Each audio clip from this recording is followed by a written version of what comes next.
My name is AlbanerEugene Jr. and I am traveling again for the What's the Word experience. Listen, I'm so excited to see you guys. If you are ready for some fresh inspiration, fresh hope, excitement, especially with your friends, your family, your squad, even if it's your colleagues, I'm telling you, this is an event you do not want to miss. And you're gonna leave with peace, you're gonna leave with joy, and you're gonna leave, I'm talking about for the rest of the year, you're probably gonna be talking about it. And I'm excited to meet you, telling you it's going to be a powerful time. It's about overgeneralizing. I told Rachel I give her credit. You know, this is something that she trained or talked to all of us about. She's gonna laugh. Says she wants royalties from when I talk about conversations that we've had. But it's real, and that's why I want to speak on it. Overgeneralizing, meaning this. You know how in conversation, and people don't like it. People hate when people be like, all y'all. They'd be like, first of all, who's all y'all? People love making that a point. Like, don't say all y'all. Define who you're talking about. You see what I'm saying? But what I'm learning is this. We do overgeneralize a lot. But I'm noticing, especially on social media, especially with podcast culture and all that stuff, people keep saying all guys, all men. Watch this. All women, all girls. It's like, oh, let's slow down. It's not all. It's some. And the reason why that's important to say is because it gives people hope. When we keep clumping up and overgeneralizing something, it makes the dating culture suck. It makes talking about merits corny. It makes, everything that has to do with overgeneralizing. The culture. You talk about even church. Anything you can think of. I'm just thinking about my world. But you could just apply it to your world. It's like, you cannot overgeneralize because you undermine the beauty of how not everybody is all bad. Not everything is all bad. Like, okay, you say there's all men are trash. That's pain talking. It's some men. You say all women are this way. I hear you. That's pain talking. It's some women. And when you do that, you let there be an opportunity where if I don't look at these types of people, it gives me an opportunity to look at the right type of people. You get what I'm saying? And so for me, we are speaking from our pain. Everybody's projecting their pain out into the world. And it's not dangerous when you're talking to people who get it. It's only dangerous when you're screaming from the mountaintops in the name of you're an influencer or you're this, you're that, in a place of leadership or where people listen to you. It's like, make sure you don't overgeneralize. If you are a voice, don't overgeneralize. You see what I'm saying? And so for me, because I don't ever want to become that type of person who overgeneralizes, I'm constantly making a mental note out. Just say some. Don't say all. Sometimes I can have two extremes, and I don't want to be like that. I want to make sure I'm even making sure it's some. And with that, I really pray that the people that are struggling in relationships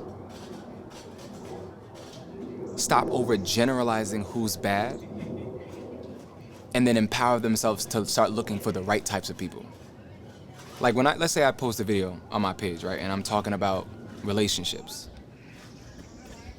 And let's say it's a challenge. Let's say it's a homework assignment. Let's say it's a type of encouragement about a type of person. Someone will type in the comments from their place of pain.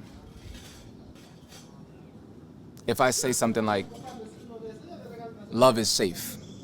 If you're in love with the right person, it's safe. Someone will comment and say, love is not safe because I was in a relationship and that person abused me.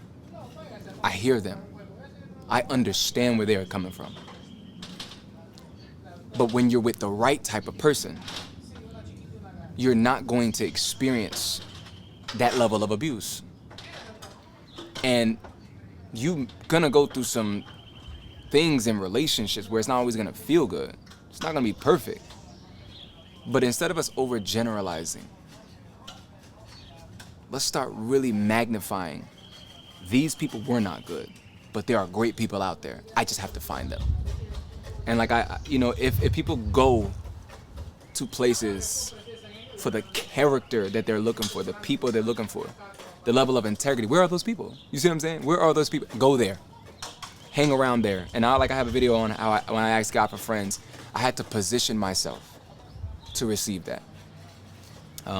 Which is crazy because that goes into something else I need to say. I don't know how long we've been here, but I guess I'll put it in here. You can't have a bad attitude, bro, and experience meaningful relationships. Let's just say bad attitude in every aspect.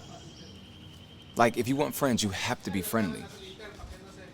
If you want community, like you have to have a level of capacity.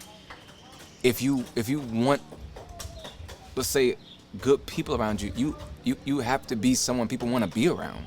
Like, I know that sounds so plain, but the reality that the generation we're in, a lot of people are in pain, bro. And because of their pain, they don't have capacity no more. Because of their pain, a lot of people really need to overemphasize their need to be selfish. And what I'm realizing is people are forgetting the nature of relationships is sacrificial. And I'm learning, like, if you have a bad attitude in any aspect, you're not going to do well in relationships. But here's what I've learned, and then I'm done. A bad attitude is rooted in a need to be in control because some level of pain happened when people were young. Whether that's some level of trauma in their childhood, loss, constant disappointment. Like the Bible says, unrelenting disappointment brings heart sickness. Like, usually when you have a bad attitude, you're trying to regain control. You're trying to ensure that you no longer experience pain. You're trying to eliminate risk. You're trying to eliminate rejection, abandonment. You're trying to ensure a fulfilling time or moment. But here's what I've learned, bro. Just where I'm at in my life now. In order to really, really protect yourself, doesn't mean you're irresponsible. The Bible says to guard your heart above all else, because the issues of life is going to flow from that place. How you protect and steward your heart. You have to let go. You can't have this desire and need to always be in control. You can control you, what you say, how you think, how you react, how you respond. But you can't control people. You can't try to manipulate your way through life. You can't try to control, manipulate outcomes. You actually get the opposite of what you don't want. You're going to end up in pain. You're going to experience loss. You're going to be disappointed. People are not going to be around you. And unfortunately, you're going to have a bad attitude.